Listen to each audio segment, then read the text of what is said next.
October 2nd is still the day they wrote the bill. It's Rhyme and Reason 551. There's a rhyme and reason for your life. There's a rhyme and reason why you're... Hey there, Tony here, and we're in the beautiful month of October. As you listen to this, it may be well into October because I'm a little bit behind in the batch of recordings for my episodes.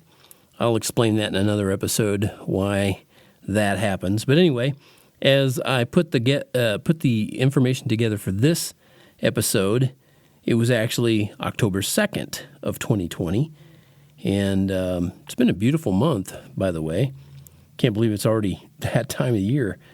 But anyway, October 2nd is a pretty darn significant date, at least if you're proud to be an American. So cue up that song. And I'm proud to be an American, or at least I know. Okay.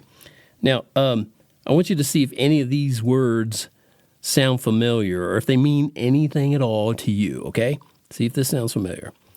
Congress shall make no law respecting an establishment of religion, or prohibiting the free exercise thereof, or abridging the freedom of speech, or of the press, or the right of the people peaceably to assemble and to petition the government for a redress of grievances. And how about this?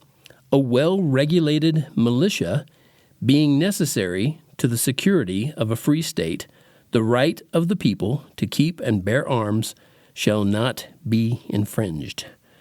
Yep, if you're an American, at least one who's at least somewhat informed, you know those are two of the 10 rights included in that famous collection known as the Bill of Rights, and it was ratified on October 2nd, 1789, just a few years before I was born. And there are 8 other rights, but something to keep in mind way more than how the newly formed American government came up with the Bill of Rights is how real rights come from God. Yeah, real rights, actual rights. And your real rights are given to you by God because He loves you and He wants you to have life and He wants you to have it more abundantly than your government wants you to have it, more than you could ever imagine. Government documents, I mean, even the ones based on Christian principles, won't share that information with you. They don't. But there is a source you can go to for all that pertains to abundant life. Abundant life. I mean, think about that. Abundant life. What does abundance mean? To have plenty. And to find that source, all you have to do, you don't have to go any further than your own smartphone. I have a wonderful app, Logos software, the Biblia app, whatever you want to call it. I have that on my phone, and I read that. I have, a couple other Bibles. I have one. My first Bible I ever got was right after I became a Christian at the age of 13, way back in the 20th century.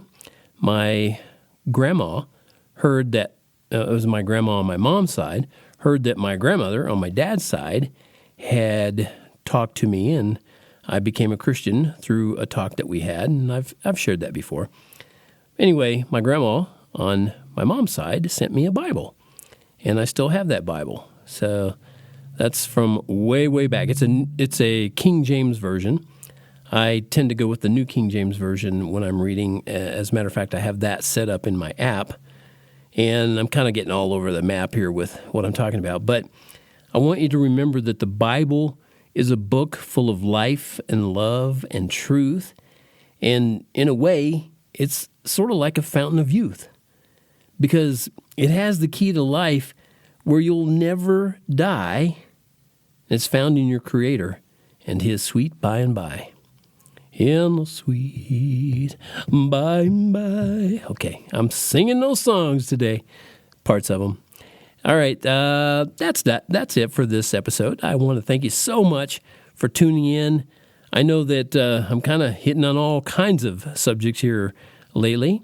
I hope you enjoy them. If there's something you enjoy more than others, feel free to let me know that, and I'll touch on it. I am going to be sharing some songs in upcoming episodes. I haven't shared them in a while. And there's another reason. I mean, that's another part of something I'll share with you, why some of these things aren't happening quite the same right now. But I'll share that later. Thank you so much again. And as always, this is brought to you by TonyFunderburk.com, where you can go find that T-shirt that says, "Life has rhyme and reason because God made you." There's a